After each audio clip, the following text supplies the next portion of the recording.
औज़ुबिल्लाहिमिनश्शैतानिर्रजीम बिस्मिल्लाहिर्रहमानिर्रहीम। दोस्तों, आज हम एपीलेट कोर्ट की जो ड्यूटीज हैं while deciding family appeal, trial court ने यानी फैमिली कोर्ट ने कोई डिसाइड किया केस, तो अपील में वो जाएगा डिस्ट्रिक्ट जज के पास, तो उसकी हवाले से क्या फ्राइज हैं एपीलेट कोर्ट के, ये नरेट किए गए हैं एक लैंडमार्क जजमेंट में 2020 MLD 277 में। ये आज हम आपकी खिदमत में पेश कर रहे हैं। It is obligatory to appellate court to discuss each issue separately so far as necessary and give its finding on all points raised before it।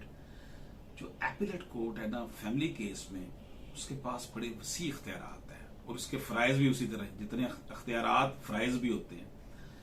ये जिम्मेदारी है कि वो हर इशू को टच करे और जो हर इशू जो है उसकी फाइंडिंग उसके ऊपर दे, हर इशू के ऊपर अपने पॉइंट्स बताए। इसके बाद जनाब, the appellate court has got ample power to thrash and out entire evidence and scrutinize available documents in the light of arguments advanced by the respective parties।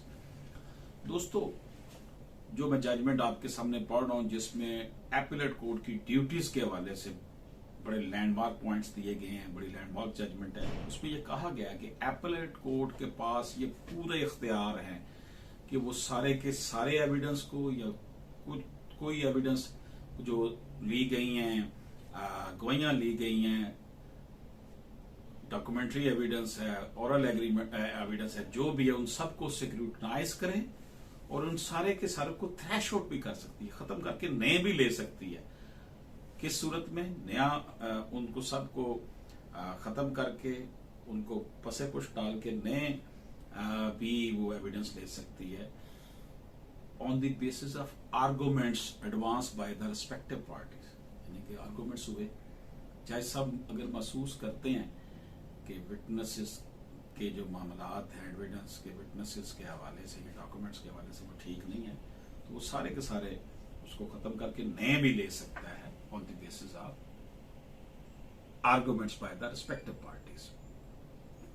दोस्तों, जजमेंट जो हम पढ़ रहे हैं 2020 MLD 277, जिसमें ये एपीलेट कोर्ट के इख्तियारात वाइल डीलिंग फैमिली अपील कहा गया है कि जनाब, it is obligatory to appellate court to thrash out available record and evidence independently and the appellate court should not depend on the decision of the trial court. Trial court के decision पर मुकम्मल इन्हिसार उसे नहीं करना appellate court को, ना ही उसके evidence पर इन्हिसार करना है। एपीलेट कोर्ट ने हर तरह उसका जायजा लेना है केस का। ये आपको पता है, ये जो फैमिली लॉ है ये स्पेशल लॉ है, इसके ऊपर वो CPC अप्लाई नहीं हो रही, इसलिए इसमें बड़े वसी इख्तियारात हैं।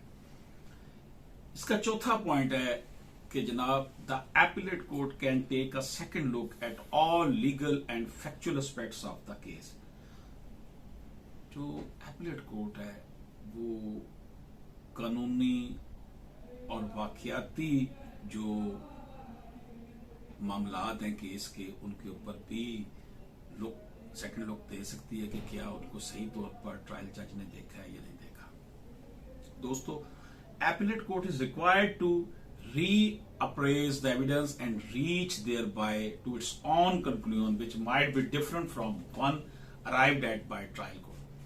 जनाब, खुली इजाजत है एपीलेट कोर्ट को कि वो एविडेंस को देखे दोबारा से कि क्या मामला आते हैं इसमें, और वो अपना कंक्लूजन निकाले जो कि बिल्कुल इंटायरली डिफरेंट भी हो सकता है ट्रायल कोर्ट से।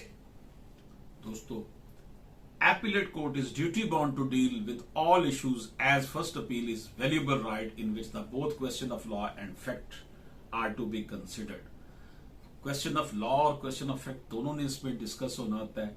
एपीलेट कोर्ट की ये ड्यूटी है कि वो तमाम इश्यूज को डील करे, जितने भी इश्यूज हैं, इशू फ्रेम हुए होते हैं, उन सबको देखे कि किस में क्या क्या हुआ है।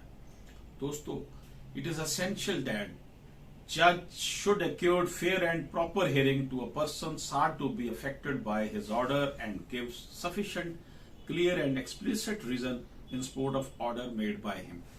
जो भी वो ऑर्डर दे उसकी sufficient reason भी साथ दे।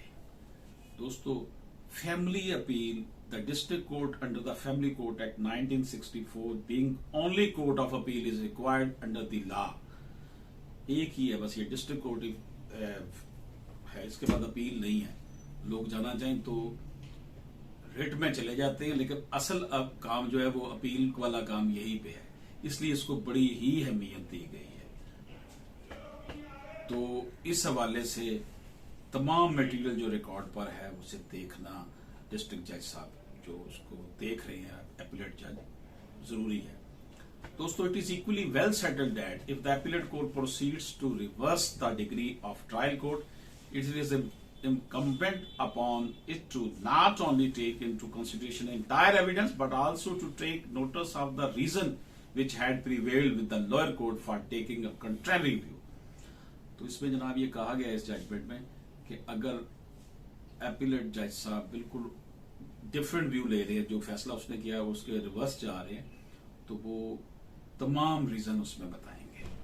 दोस्तों, appeal under section 14 of the Family Court Act 1964 is a substantive right and is a continuation of proceeding which comes entirely upon the first appellate court carrying with the right of rehearing law and facts as well as reviewing pleading and evidence afresh।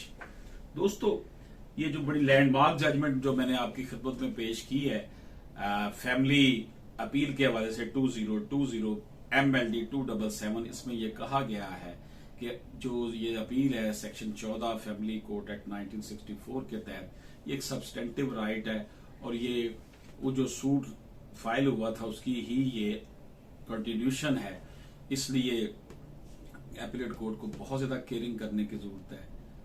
दोबारा उनको सुने, facts को देखे, pleading को देखे, evidence को देखे, ताकि किसी को नुकसान ना हो। इसके साथ ही आपसे इजाजत चाहता हूं। अल्लाह हाफिज।